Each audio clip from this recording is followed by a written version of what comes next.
தமிழ்நாட்டின் தலையெழுத்தை மாற்ற போகிற மந்திரம் தர்மத்தாயின் தவ புதல்வன்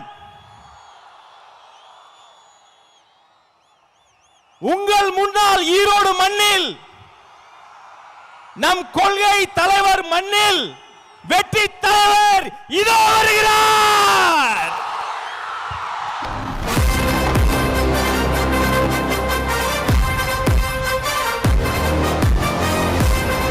ஹலோ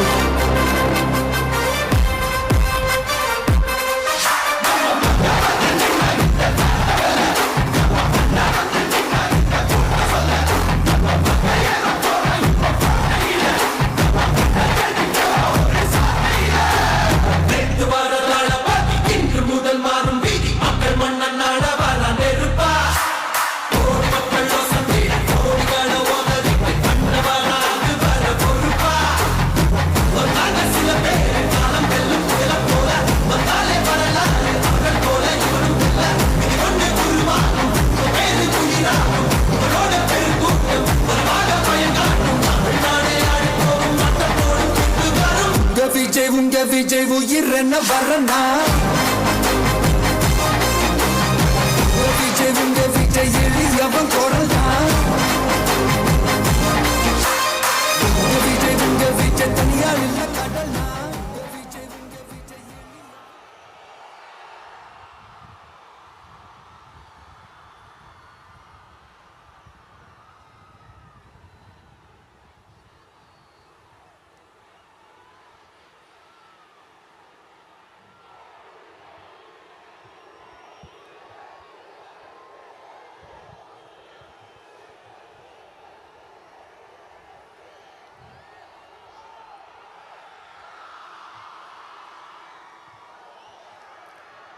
மஞ்சள்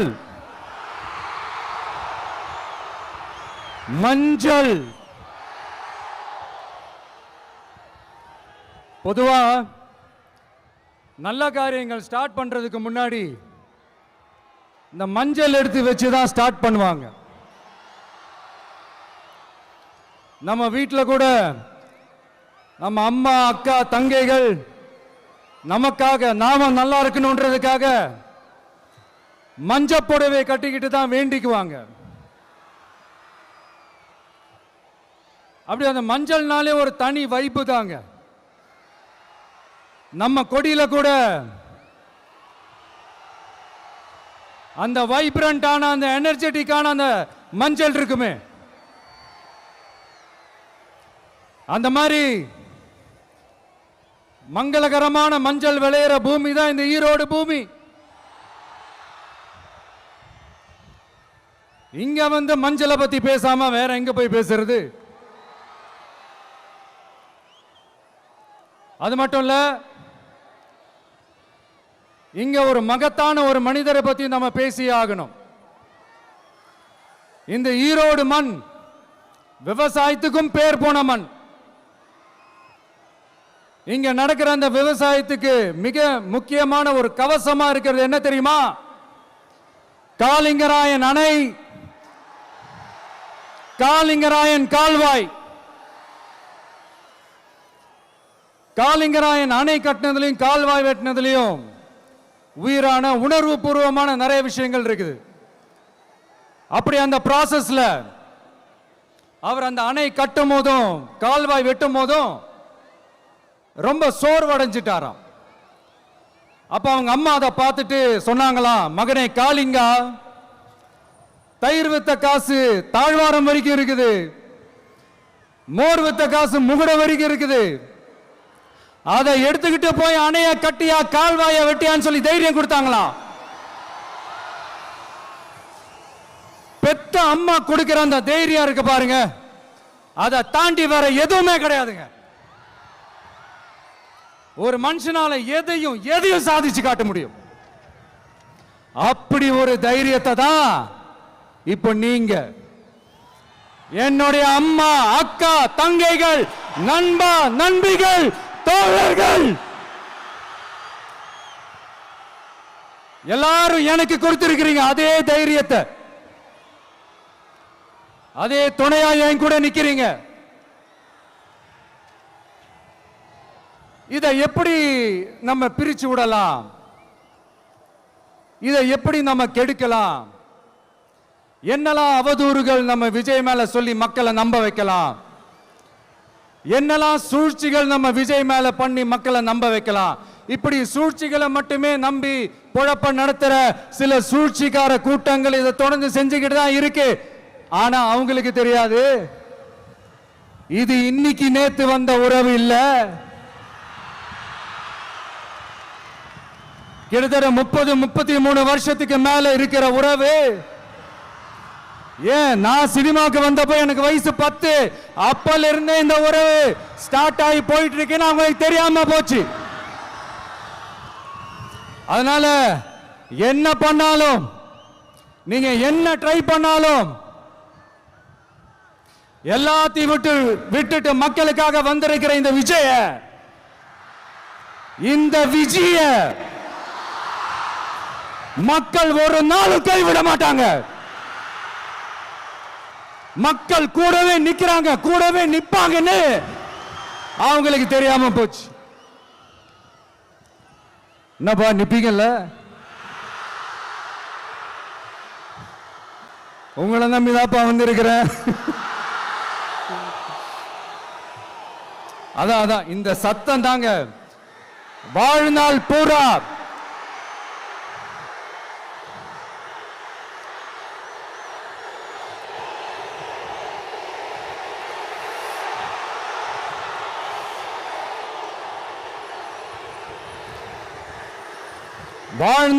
உங்களுக்கு நன்றியோடவே இருப்பேன்.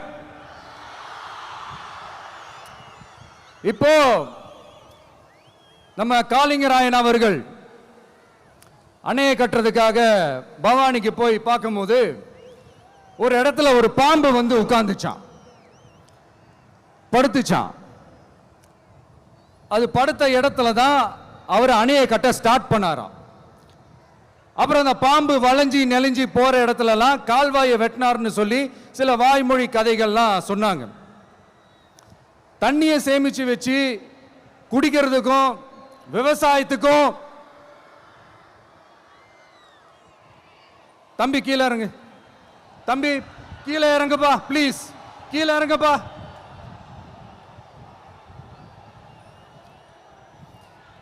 ஓகே, தேங்க்யூ கீழே இறங்குங்க, கீழே இறங்குப்பா. நீ இறங்கினாதான் முத்தம் கொடுப்பேன்.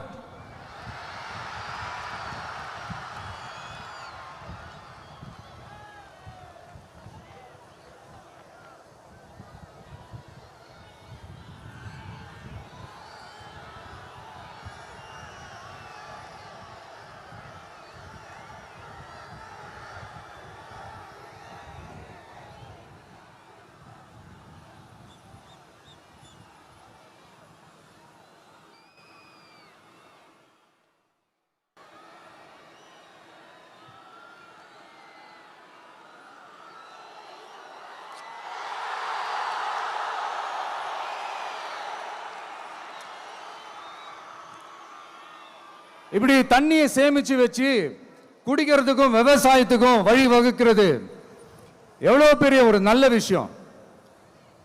சோ இந்த மாதிரி நல்ல விஷயங்கள்லாம் செஞ்சிட்டு கதைகள் சொன்னா பரவாயில்ல, எதுவுமே செய்யாம கதைகளை மட்டும் அடிச்சு விடுறது எப்படி?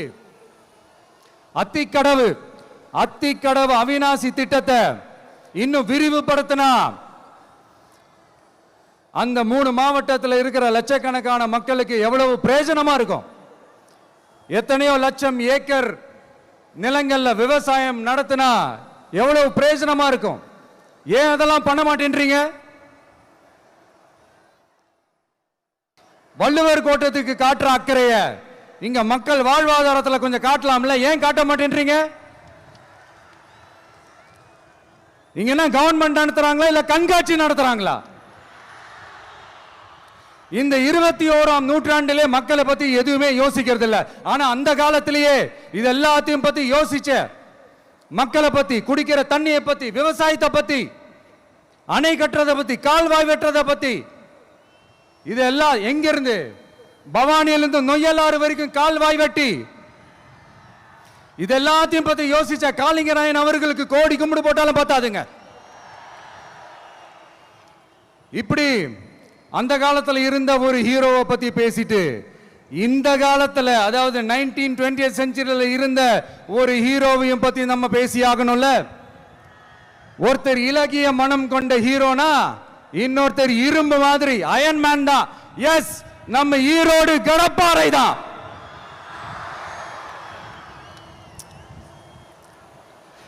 ஒட்டுமொத்த தமிழ்நாட்டையே திருப்பி போட்ட சீர்திருத்த நெம்புகோல். ஈரோடு மாவட்டத்தில் பிறந்த அவர்தான் இந்தியாவுக்கே இடஒதுக்கீடு சம்பந்தமான அரசியல் சட்டத்தை திருத்தறதுக்காக போராட்டம் நடத்தினவர் யாரு? நம்ம தந்தை பெரியாரு. 100 வருஷத்துக்கு முன்னாடியே வகுப்பு வாரி பிரதிநிதித்துவம் வேணும்னு கேட்டவர். அன்னைக்கும் சரி இன்னைக்கும் சரி ஒரு ஆச்சரியத்தோட பார்க்கக்கூடிய ஒரு மனிதர், நம்மளுடைய கொள்கை தலைவர். அப்ப அண்ணாவும் எம்ஜிஆரும் யாரு? பெரியார் அவர்கள் கிட்ட இருந்து எங்களுக்கு தேவையான கொள்கைகளை எடுத்துக்கிட்டோம். அவரை ஃபாலோ பண்ற, அவரை வழிகாட்டி ஏத்துக்கிட்ட அண்ணா அவர்கள் கிட்ட இருந்தோம், எம்ஜிஆர் அவர்கள் கிட்ட இருந்தோம் தேர்தல் அணுகுமுறையை எடுத்துக்கிட்டோம். அண்ணாவும் எம்ஜிஆரும் தமிழ்நாட்டோட சொத்து. அவங்கள பயன்படுத்துறத பத்தி யாரும் இங்க கம்ப்ளைண்ட்லாம் பண்ண முடியாது. அண்ணா எங்களோடது, எம்ஜிஆர் எங்களோடது, நீங்களா எடுத்துக்க கூடாது அப்படிலாம் யாரும் இங்க அழுதுட்டு இருக்க முடியாது, சொல்லிவிட்டேன். அதனால நாங்க ஒரு வழியில அரசியல் செஞ்சுக்கிட்டு போயிட்டு இருக்கிறோம். உங்களுக்கு தான் டிவிக்கு ஒரு பொருட்டே இல்லைல்ல, அப்புறம் ஏன் கதறீங்க? அப்புறம் ஆளாளுக்கு அங்க போயிட்டு இங்க போயிட்டு புலம்பி தள்ளிக்கிட்டு இருக்கிறீங்க. இது எப்படி இருக்கு தெரியுமா? எனக்கு பயம் இல்ல, எனக்கு பயம் இல்ல அப்படின்னு சத்தமா சவுண்ட் விட்டுக்கிட்டே சத்தமா பாட்டு பாடிக்கிட்டே இந்த நடுங்கிக்கிட்டே சின்ன பசங்க நடந்து போவாங்க, அந்த மாதிரி இருக்கு. முதல்ல மண்டையில இருக்கிற கொண்டைய மறைங்க சார்.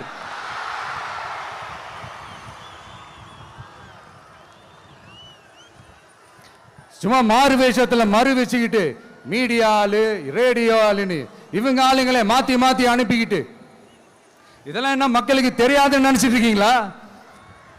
மக்கள் எல்லாத்தையும் உன்னிப்பா கவனிச்சிட்டு இருக்காங்க. அதனாலதான் சொல்றேன், உங்களுக்கு நீங்க கொள்ளையடிச்சு வச்சிருக்கிற காசு தான் துணை.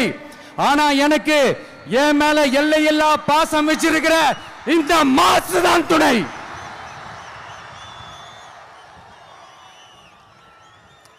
இப்படி நமக்கு துணையா இருக்கிற ஈரோடு மக்களுக்காக நான் இப்போ குரல் கொடுக்கலான்னு வந்திருக்கிறேன். சரி, இப்போ விஷயத்துக்கு வருவோம். பெரியார் அவர்கள் கிட்ட இருந்த அந்த செல்வாக்கையும் அந்த பதவிகளையும் அந்த பவரையும் வச்சுக்கிட்டு அவர் என்ன சொன்னார் தெரியுமா? இவ்வளவு செல்வாக்கு, இவ்வளவு பதவிகள், இவ்வளவு பவர் இருந்தோம் நான் ஒரு 5 பைசா காசு சம்பாதிச்சிருப்பேனா? எனக்கோ இல்லை என் குடும்பத்துக்கோ பட்டங்கள் வேணும், பதவி வேணும்னு ஏதாவது கேட்டிருப்பேனா? இல்லை ஏதாவது லாபம் பார்த்துருப்பேனா? இல்லை எதுக்காவது ஆசைப்பட்டிருப்பேனா? ஆனா அவர் பேரை சொல்லிக்கிட்டு அவருடைய கொள்கையை ஃபாலோ பண்றதா சொல்லிக்கிட்டு இப்ப ஆட்சியில இருக்கிறவங்க என்னெல்லாம் செய்யறாங்கன்னு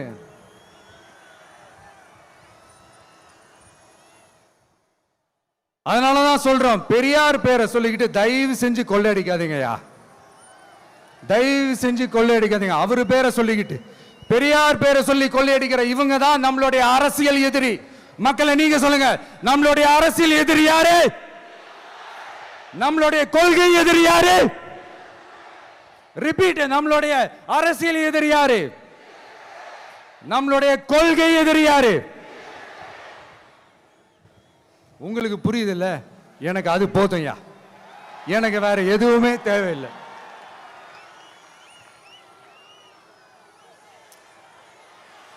அதனாலதான்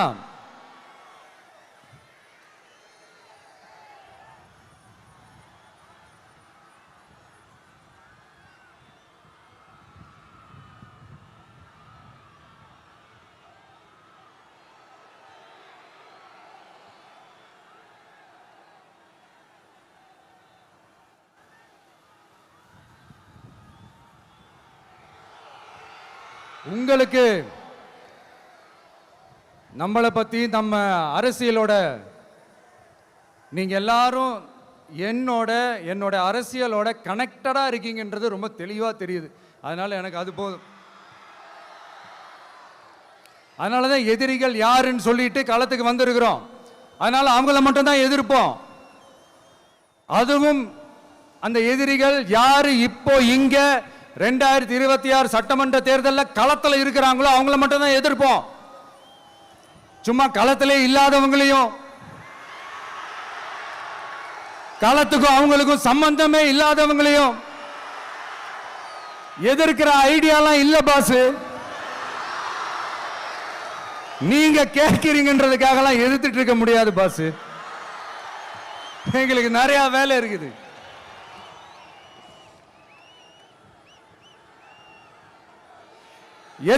எத்தனை பொய்யான வாக்குறுதிகள். வந்த உடனே நீட்டை ரத்து செய்வோம், கல்வி கடனை ரத்து செய்வோம், கேஸ் சிலிண்டருக்கு மானியமா 100 ரூபாய் தருவோம், என்னெல்லாம் அடிச்சு விட்டுட்டு இன்னி வரைக்கும் கேட்கிறேன், இதெல்லாம் சொன்னாங்களே செஞ்சாங்களா? இவங்க எப்பவுமே இப்படிதான், சொல்றது ஒண்ணு செய்யறது ஒண்ணு. திமுகவும் பிரச்சனைகளும் ஃபெவிகால் போட்டு ஓட்டின ஃப்ரெண்ட்ஸ் மாதிரி ஒன்னிலிருந்து ஒன்னை பிரிக்கவே முடியாது. இப்போ ஈரோடு பகுதியில் இருக்கிற பிரச்சனையை பத்தி பேசுவோம். பெரியார் பேரை மட்டும் சொல்லிக்கிட்டு எப்படி அவரோட கொள்கைகளுக்கு எதிராக செயல்படுறாங்களோ அப்படிதான் இந்த மஞ்சள் நகரத்தோட மஞ்சளுக்கும் ஒண்ணும் பண்ணல, மஞ்சள் விவசாயிகளுக்கும் ஒண்ணும் பண்ணல. ஆராய்ச்சி மையம், சிறப்பு மையம்னு கோடியா டெண்டர் விட்டாங்க, பேருக்கு கட்டிடத்தை கட்டினாங்க. ஆனா உலகமே போட்டி போட்டு வாங்குற மஞ்சளை மதிப்பு கூட்டி விற்பனை செய்ய, அதாவது அதோட வேல்யூ இன்க்ரீஸ் பண்ணி நம்ம விவசாயிகளுக்கும் இந்த மாவட்ட மக்களுக்கும் நன்மை செய்ய இதுவரைக்கும் என்ன செஞ்சிருக்காங்கன்னு யோசிச்சு பார்த்தா ஒரு பெரிய ஜீரோ தான். கரும்பு நெல்லுக்கு அரசாங்கம் விலை பிக்ஸ் பண்றாங்க, அதையும் ஒழுங்கா பண்றதில்ல. ஒவ்வொரு முறையும் பிரச்சனை. அங்க நெல் கொள்முதல் செய்யறதுல ஊழல். சரி, நாம கஷ்டப்பட்டு விளைய வச்சது வீணா போக கூடாதுன்னு நினைச்சு நம்ம விவசாயிகள் கேட்கிற லஞ்சத்தை கொடுத்தாலும் அதுக்கப்புறம் கூட அந்த கொள்முதல் ஒழுங்கா நடக்கிறது இல்லை. அதையும் தாண்டி ஏதோ ஒரு விலை விவசாயிகளுக்கு கிடைக்குது. அப்படிலாம் இல்லாம ஒழுங்கா நேர்மையா நம்ம மஞ்சளுக்கும் நியாயமான விலை பிக்ஸ் பண்ணி தரமான விதைகளை கொடுத்தா என்ன குறைஞ்சா போயிடுவாங்க? இதெல்லாம் யோசிக்கிறதுக்கு அவங்களுக்கு நேரமே இல்லை. 24/7 அவங்களோட யோசனை என்ன தெரியுமா? இந்த விஜயை எப்படி முடக்கலாம், தமிழக வெற்றி கழகத்தை எப்படியெல்லாம் முடக்கலாம், அப்படிதான் அவங்களுடைய சிந்தனையே 24/7. எத்தனையோ வருஷத்துக்கு முன்னாடி நம்ம காளிங்கராயர் நதிகளின் இணைப்புக்கு முன்னோடியா இருந்தார். பவானி ஆத்துல வர அதிகமான தண்ணீர் அணை கட்டி தேக்கி தண்ணீர் வறட்சியான பகுதிகளுக்கு அனுப்பினார். ஆனா இன்னைக்கு இவ்வளவு நவீன வசதிகள் இருந்தோம், இவ்வளவு சயின்ஸ் வளர்ச்சிகள் இருந்தோம், இவ்வளவு டெக்னாலஜி வளர்ச்சிகள் இருந்தோம், அவங்க வாக்குறுதியில் ஒன்று கொடுத்தாங்கல்ல, பவானி நொய்யலாறு அமராவதி 6 இணைப்பு திட்டத்துக்கு ஒரு துரும்ப கூட கிள்ளி போடல. வாக்குறுதி நம்பர் 103 சொன்னாங்களே செஞ்சாங்களா? சரி, இதாவது ஒரு பெரிய ப்ராஜெக்ட் வைங்க. ஆறுகளை சுத்தப்படுத்த பல ஆயிரம் கோடி நிதி ஒதுக்குவோம், தமிழ்நாட்டில் உள்ள ஆறுகளை சுத்தப்படுத்துவோம்னு சொன்னாங்களே செஞ்சாங்களா? ஆனா ஆத்து மணலை கொள்ளையடிக்கிறதுல மட்டும் வேலையை கரெக்டா செய்வாங்க. இதை நான் ஏன் திரும்ப திரும்ப சொல்றேன்னா, மக்களே நீங்க புரிஞ்சுக்கணும். கொஞ்சம் மசந்தா மற்ற மாவட்டங்கள்ல மணல் காணாம போன மாதிரி, மலைகள் காணாம போன மாதிரி, நம்ம மாவட்டத்தில் தனி வளத்தை கொடுத்த செம்மண்ணும் காணாம போறதுக்கு வாய்ப்பு இருக்கு மக்களே. நம்ம மண்ணுக்கும் நம்ம ஆத்துக்கும் நம்ம விவசாயிக்கும் தான் இந்த மோசமான நிலைமை. அதனால ஏதாவது தொழில் செஞ்சு பிழைக்கலாம்னு பார்த்தா அதுக்கும் எங்க விடுறாங்க. தொழில்னு பார்த்தா 30% நெசவாளர்களுக்கு கூலி பாக்கி. அரசாங்கம் நம்ம நெசவாளர்கள் கிட்ட இருந்து கொள்முதல் செய்த வேட்டி சேலைக்கான கூலியை கூட போராடித்தான் வாங்க வேண்டியதா இருக்குது. அது சலுகையோ உதவியோ நலத்திட்டமோ கிடைக்காது. நம்ம உழைப்புக்கான ஊதியம், நம்மளோட உரிமை, அதுக்கே போராட வேண்டிய நிலையில தான் இந்த அரசாங்கம் நம்மளை வச்சிருக்கு. நல்லா பார்த்துக்கங்க மக்களே, உரிமைக்கு குரல் கொடுத்தவங்க தான் இவங்க. சிறு குறு தொழில்கள் பீக் ஹவர்ஸ் சார்ஜ்னு கரண்ட்டுக்கு அநியாய விலை வச்சு அதையும் செய்ய விடாம நம்மளை முடக்கிடுறாங்க. அந்த பீக் ஹவர்ஸ் சார்ஜ் கொள்ளையால எத்தனை வருஷமா எவ்வளவு பேர் பாதிக்கப்படுறோம், எவ்வளவு தொழில்கள் பாதிக்கப்படுது. நாமளும் கத்துறோம், போராடுறோம், கோரிக்கை வைக்கிறோம். எதையாவது இவங்க கண்டுக்கிறாங்களா? கொஞ்சம் யோசிங்க. ஏன் கண்டுக்க மாட்டேன்றாங்கன்னு கொஞ்சம் யோசிங்க. அப்பதாங்க பிரைவேட்ல அதிக விலைக்கு கரண்ட் வாங்க முடியும், அதுக்கு டெண்டர் விட முடியும். அப்படி டெண்டர் விட்ட மேட்டர்ல எல்லாம் என்ன நடக்கும்னு உங்களுக்கும் தெரியும், எனக்கும் தெரியும், நம்ம எல்லாருக்குமே தெரியும். இந்த மாதிரி ஈரோடுல மட்டும் இல்ல, எந்த மாவட்டத்துக்கு போனாலும் பிரச்சனைகள் மேல பிரச்சனைகள் தான். அதையெல்லாம் தீக்கிறதுக்கு ஒரு சொல்யூஷன் கூட சொல்லாம இதுல வேற பெருமையா மாடல் அரசு மாடல் அரசுங்கிறது. இல்ல நான் கேட்கிறேன், கூச்சமா இல்ல?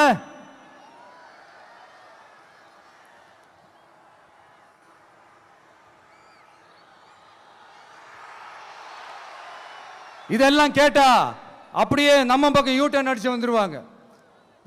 விஜய் என்ன அரசியல பேச மாட்டேன்றாரு, விஜய் என்ன சினிமா டயலாக் மாதிரி பேசுறாரு, விஜய் என்ன பஞ்ச் டயலாக் பேசுறாரு, விஜய் என்ன 10 நிமிஷம் தான் பேசுறாரு, 9 நிமிஷம் தான் பேசுறாரு.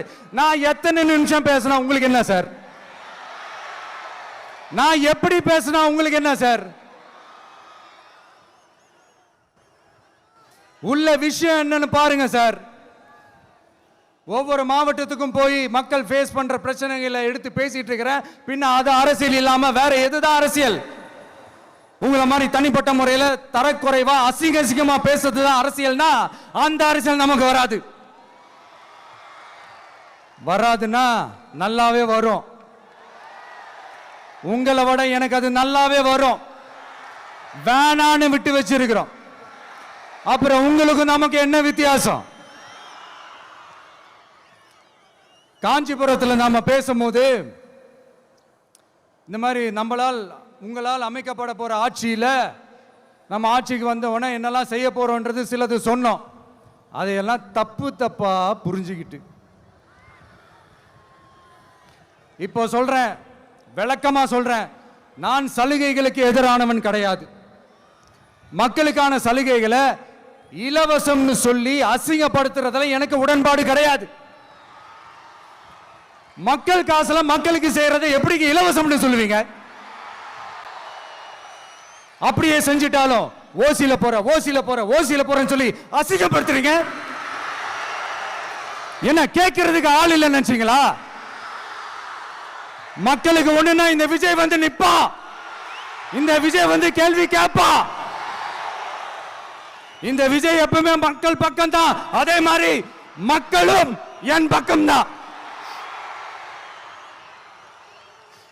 என் மக்கள் மானத்தோட மரியாதையோட கௌரவத்தோட வாழணும். என் மக்கள் யாருக்கும் கீழே கிடையாது. அப்படி அவங்க கௌரவத்தோட வாழணும்னா அவங்களுக்கான வாழ்க்கை தரம் உயரணும். வாழ்க்கை தரம் உயரணும்னா அவங்களோட வாழ்வாதாரம் உயரணும். வாழ்வாதாரம் உயர்ந்தாதான் பொருளாதாரம் உயரும். பொருளாதாரம் உயர்ந்தாதான் வசதி வாய்ப்புகள் உயரும்.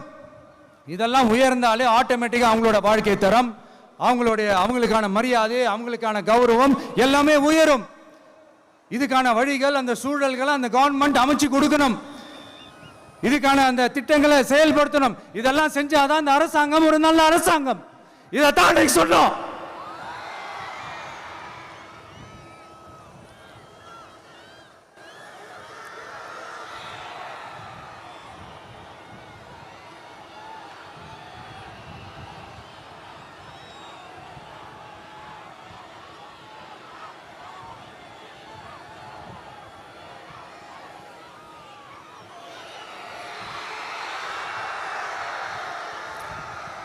இதைத்தான் இன்னைக்கு சொன்னோம். உடனே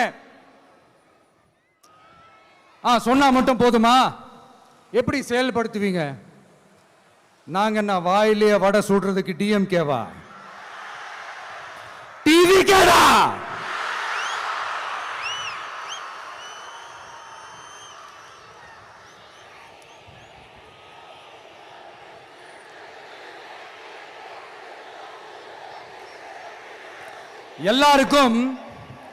எல்லாருக்கும் நிரந்தரமான ஒரு வீடு இருக்கணும்னு சொன்னோம். உடனே எங்க ஆட்சியிலே நாங்க எல்லாரும் வீடு கட்டி கொடுத்துட்டோமே அப்படிங்கிறது இல்ல. நான் கேட்கிறேன், இங்க உங்களை தான் கேட்கிறேன், இங்க வாடகைக்கு இருக்கிறவங்களே இங்க யாரும் இல்லையா? எல்லாருக்கும் சொந்தமா வீடு கட்டி கொடுத்துட்டாங்களா?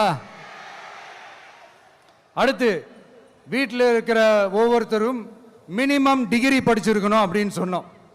உடனே எங்க ஆட்சியிலே எல்லாரும் டிகிரி படிச்சு முடிச்சிட்டாங்களே அப்படிங்கிற மாதிரி சொல்றது அது உண்மைனா? ஸ்கூல் லெவல்லையே டிராப் அவுட்ஸ் அதிகமானது யாரோட ஆட்சியிலங்க?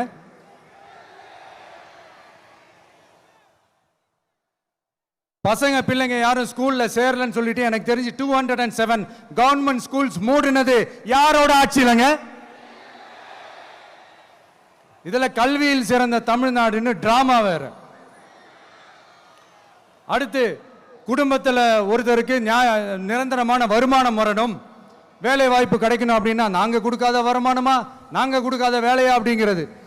எத்தனையோ லட்சம் காலி பணியிடங்கள் நிரப்புவோம்னு வாக்குறுதி கொடுத்துட்டு ஆட்சிக்கு வந்தீங்களே, எத்தனை லட்சம் காலி பணியிடங்களை நிரப்புனீங்க? அட்லீஸ்ட் 1 லட்சம் காலி பணியிடங்களாவது நிரப்புனீங்களா? இதெல்லாம் சொல்லிட்டு மக்களை ஏமாத்துறது யாரோட ஆட்சியிலங்க? அடுத்து ரொம்ப முக்கியமா, பெண்களுக்கு பாதுகாப்பு இல்ல, சட்டம் ஒழுங்கு சரியா இல்லைன்னு சொன்னா தமிழ்நாட்டில் பெண்கள் பாதுகாப்பு தான் அதிகமா இருக்குதான். நீங்க சொல்லுங்க மக்களே, பெண்கள் பாதுகாப்பு இருக்கு? சட்டம் ஒழுங்கு சரியா இருக்கு? அவங்க சொல்றது உண்மையா? அவங்க சொல்றதை நீங்க ஏத்துக்கிறீங்களா? சத்தமா கேக்குதா சார்? இதுதான் ரியாலிட்டி, இதுதான் நிஜம். நம்மளுடைய ஆட்சியில சட்டம் ஒழுங்குல சமரசமே இருக்காது. அதனாலதான் இவ்வளவு ஸ்ட்ராங்கா சொல்றோம், தைரியமா இருங்க மக்களே. இந்த மாதிரி விஷயங்கள்லாம் நம்ம மக்கள் கிட்ட எடுத்து சொன்னா உடனே இந்த இது எடுத்துட்டு வந்துருவாங்க.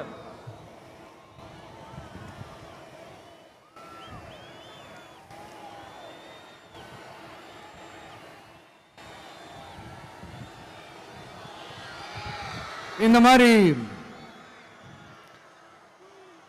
இதெல்லாம் என்னென்ன செய்ய போறோன்றது சிலதெல்லாம் காஞ்சிபுரத்தில் சொன்ன மாதிரி சொன்னா எல்லாத்தையும் தப்பா திருச்சி பேசிக்கிட்டு அவதூறு பரப்பிக்கிட்டு.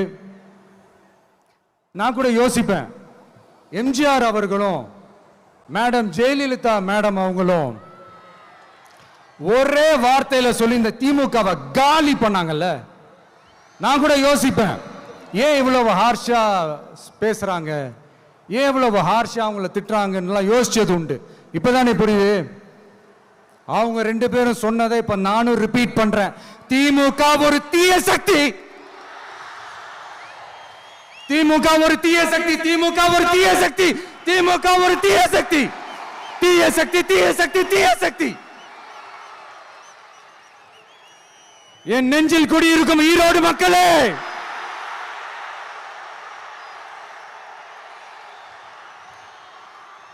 டிவிகே ஒரு தூய சக்தி. எப்படி? டிவிகே ஒரு தூய சக்தி.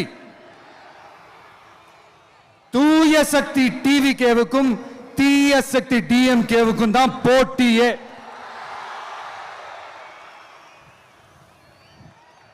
என்ன முடக்கலாம்னு நினைக்கிறீங்க, ஆனா இந்த சத்தத்தை ஒரு நாள் உங்களால முடக்க முடியாது. மக்கள் விரோத திமுக அரசை வீழ்த்த மக்கள் சக்தியான நம்மளால மட்டும்தான் முடியும். அண்ணன் செங்கோட்டையன் அண்ணன் அவர்கள் நம்ம கூட வந்து சேர்ந்தது நமக்கு ஒரு மிகப்பெரிய ஒரு பலம். அந்த மாதிரி செங்கோட்டையன் அண்ணன் அவர்கள் மாதிரி இன்னும் நிறைய பேர் வந்து சேர இருக்கிறாங்க. அவங்க எல்லாருக்குமே அந்த உரிய அங்கீகாரத்தை கொடுப்போம். அது மட்டும் இல்லை, அப்புறம் இன்னொரு விஷயம் சொல்ல மறந்துட்டேன். இப்போ ரீசண்டாக ஒரு இடத்துல நம்ம சிஎம் சார் அவர்கள் பேசும்போது சொன்னாங்க, என் கேரக்டரையே புரிஞ்சுக்க மாட்டேங்கிறேன். இது சினிமா டயலாக் இல்லையா? நான் ஏதாவது பேசினா சினிமா டயலாகா? சார் பேசினா அது சினிமா டயலாக் இல்லையா? சிலப்பதிகாரத்திலிருந்து எடுத்ததா அந்த லைனு, என் கேரக்டரையே புரிஞ்சிக்க மாட்டேன்றது. உங்களை எப்படி தான் சார் புரிஞ்சுக்கிறது? எந்தெந்த விஷயத்துலலாம் சார் உங்கள் கேரக்டர் நாங்கள் புரிஞ்சுக்கிறது? அதையும் நீங்களே சொல்லிட்டீங்கன்னா கொஞ்சம் நல்லா இருக்கும் சார். சட்டம் ஒழுங்குல நாடே சந்தி சிரிக்குது அதுலையா? பெண்கள் பாதுகாப்புல நாடே சந்தி சிரிக்குது அதுலையா? பொய் வாக்குறுதிகளா கொடுத்து ஏமாத்தி ஆட்சிக்கு வந்தீங்களே அதுலையா? எதுல தான் சார் உங்க கேரக்டர் நாங்க புரிஞ்சுக்கிறது? ஆனா ஒண்ணு, தமிழ்நாட்டில் ஆட்சி செய்யற நீங்களும் சரி, ஒன்றியத்தில் ஆட்சி செய்யறவங்களும் சரி, நீங்க ரெண்டு பேரும் முதல்ல என்னோட கேரக்டரை புரிஞ்சுக்கணும் சார். என்னோட கேரக்டர்னு சொன்னது நம்ம மக்களோட கேரக்டரை. 2026 சட்டமன்ற தேர்தலோட அந்த கேரக்டரே கொஞ்சம் வேற மாதிரி சார். அதை கொஞ்சம் தயவு செஞ்சு நீங்க புரிஞ்சுக்கணும் சார். புரிஞ்சுக்கலன்னா மக்களே உங்களுக்கு புரிய வைப்பாங்க சார். கான்பிடண்டா இருங்க சார், நல்லதே நடக்கும் சார். வெற்றி நிச்சயம் சார். மீண்டும் சந்திக்கும் வரை நன்றி, வணக்கங்க சார். நண்பா, நண்பிகள், இங்க வந்து பார்த்தோம், எல்லாம் நல்லபடியா நடந்தது. சேஃபா வந்துட்டு சேஃபா வீட்டுக்கு போயிடுங்க. எனக்கு எல்லாத்தையும் விட நீங்க தான் எனக்கு முக்கியம். தயவு செஞ்சு சேஃப்டியா போயிட்டு வாங்க. ஒரு ஈரோடு செல்ஃபி ஒன்று எடுப்போமா?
சென்ட் ஜார்ஜ் கோட்டையில் முதலமைச்சராக தலைவர் வருவதற்காக அண்ணன் செங்கோட்டையிலும் செங்கோலை தருகிறார்.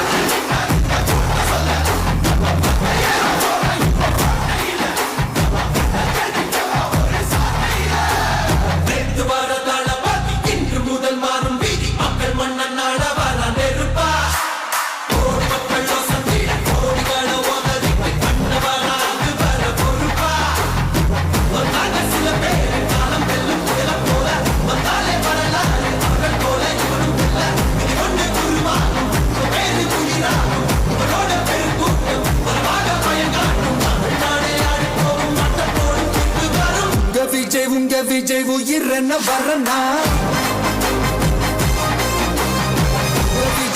விஜய் எளியவன் குரல்னா விஜய் தனியார் இல்ல கடல்னா விஜய் எளியவன் குரல்னா விஜய் தனியார் இல்ல கடல்னா மன்னர்களை உனக்கு காட்ட வரனா